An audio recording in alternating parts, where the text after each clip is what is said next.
के लिए आगे बढ़ेंगे। एमएनएस चीफ राज ठाकरे के घर पर अहम बैठक होने वाली है। सुबह 11 बजे राज ठाकरे के घर पर यह बैठक होगी। भाषा विवाद को लेकर नेताओं के साथ मीटिंग होगी। बैठक में आगे की रणनीति पर चर्चा की जाएगी।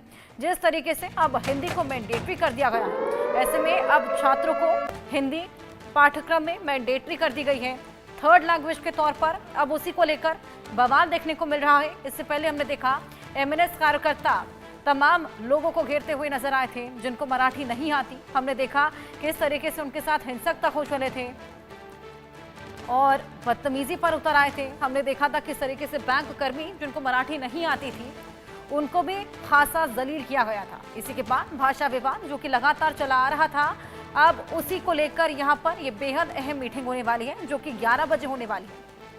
एमएनएस चीफ राज ठाकरे के घर पर यह बेहद अहम मुलाकात होगी।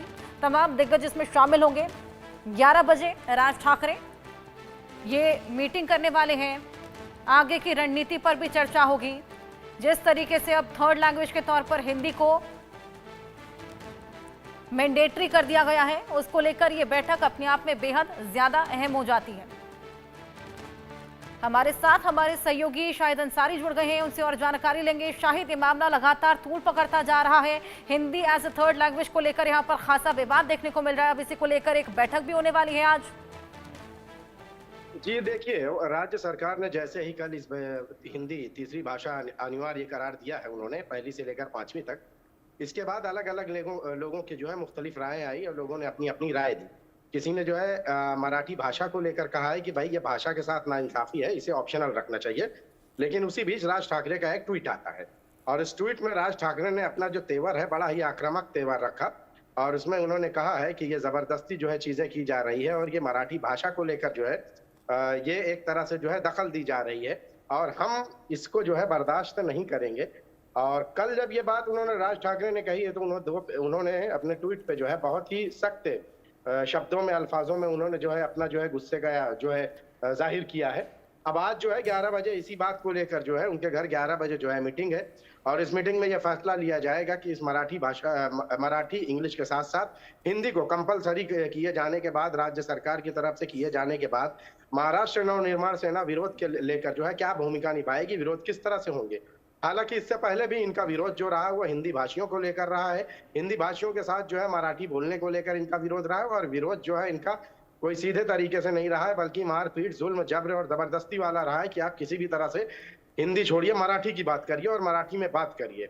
अब राज ठाकरे के लिए ये एक और मुद्दा मिल गया है कि राज्य सरकार ने उनके हाथों में ये परोस कर ये मुद्दा दे दिया है कि हिंदी भाषा को जो है 1 से लेकर 5वीं तक उन्होंने कंपलसरी किया है। तो इसको लेकर मनसे का जो रुख है वो विरोध का रुख है और इस विरोध को लेकर जो है 11 बजे आज इस बारे में जो है बैठक होगी। इसके बाद मनसे अपना विरोध प्रदर्शन कहाँ और किस तरीके से करेगी उस बात पर चर्चा की जाएगी। जी, लेकिन शायद विरोध करना क्यों है? देखिए, राज ठाकरे का जो कल का जो बयान आया है उस बयान में उन्होंने सीधे सीधे ये बात कही है कि मराठी भाषा या मराठी राज्य की जो स्थापना हुई है वो भाषाओं के उस पर हुई है और मराठी भाषा को जो है ज्यादा अहमियत देनी चाहिए महाराष्ट्र में। उन्होंने कुछ बातें और भी कही है कि भाई इस राज्य में जो है राज्य की भाषा को जो है अहमियत दी जानी चाहिए। हिंदी जो है रही है, बोलते हैं लोग, लेकिन उसे जो है कंपलसरी क्यों किया जाना। उनका कहना है कि इसे ऑप्शनल में रखना वो ठीक है लेकिन इसे कंपलसरी करना ये सही नहीं है। ये हिंदी भाषा, मराठी भाषा और मराठी अस्मिता और महाराष्ट्र कल्चर इन सब में जो है दखल अंदाजी करने जैसा है और वो इसे बर्दाश्त नहीं करेंगे। उन्होंने साफ साफ कहा है और बर्दाश्त करने का नाम मतलब है। लेकिन हिंदी भी तो हमारी राष्ट्रभाषा है ना, और मराठी का अस्तित्व थोड़ी खत्म किया जा रहा है।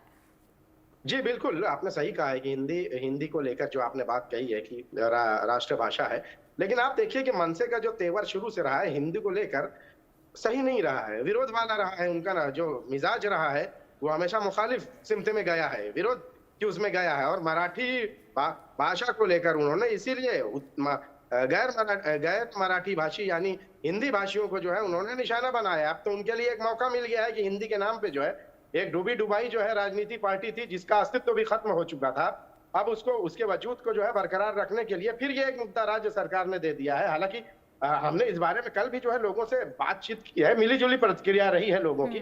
मतलब कई लोगों का यह भी कहना रहा है कि हिंदी से कोई गुरेज नहीं है या मराठी से कोई गुरेज नहीं है, राज्य की भाषा है, मराठी भी जो है राष्ट्रीय भाषा है, लेकिन उसे ऑप्शन के तौर पे रखना चाहिए, बच्चों पे उतना ज्यादा बोझ नहीं देना चाहिए। लेकिन मनसे का वो मिजाज नहीं है। मनसे का मिजाज जो है मराठी, हम मराठी और मराठी ही भाषा, वो मिजाज है जो मिजाज अब तक इनका चलते चला आया है 2006 से लेके आज तक। पहले बिल्कुल। हिंदी भाषियों को निशाना बनाना, मराठी पर जोर जबरदस्ती करना, बीच में तो बंद भी हो गया था, लेकिन हफ्ते 10 दिन से फिर इन्होंने शुरू किया है कि भाई मराठी बोलो, मराठी बोलो। हालांकि उनको लेकर जो है उद्धव गुट के लोगों ने तो उसके लिए बाकायदा जो है कि हम मोहब्बत से मराठी सिखाएंगे।